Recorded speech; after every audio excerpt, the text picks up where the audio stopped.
addaa kan Oromoo waan ta'eef bakka Oromoonni kun jiru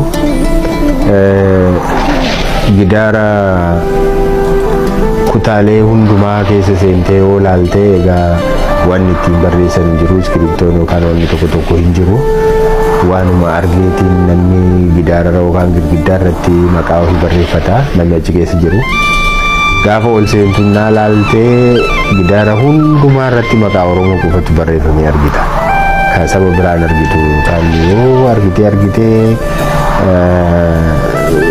darbeeti kan namni biraa jiru malee maqaa Oromoo qofadha kan achirratti barreeffamee ati argitu.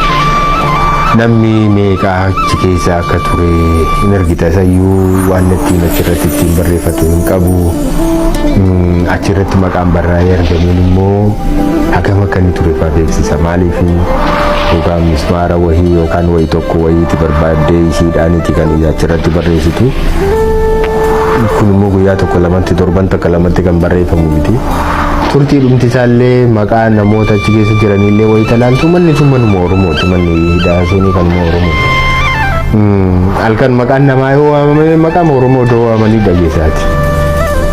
Guyyaallee yoo waamanii isuma argita. Namoota mana yaalaa dhaqan listi isaa yoo fuutee ilaalte Oromoo qofa argita.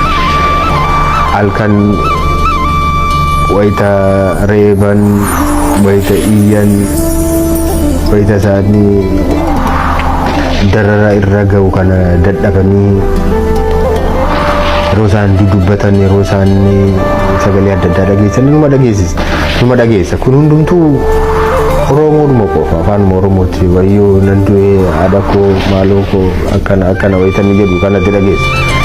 Kanaatiif manni suni manni lubbuun Oromoo meeqa, qaamni ilmaan Oromoo meeqa keessatti badee jechuudhaaf ni danda'ama.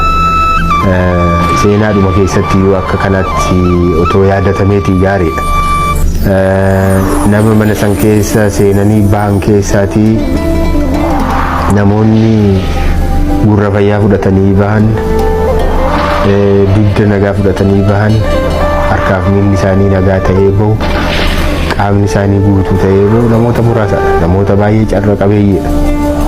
Namni meeqa dugdi isaa ol jedhee deemu, namoonni meeqa amma ijoolleen mana hidhaa keessatti yoo nama mana hidhaa seenee bahe yoo gaafatte amma ka gurri isaa dhaga'u nama muraasa. Ka gurri isaa hin malaane haga har'aatti nama muraasa. Kan akkuma sitti dugdi isaa ol jedhee deemu kan hin dandeenye ammallee taa'ullee kan hin dandeenye hedduutu jira. Kun ilmaan Oromoo.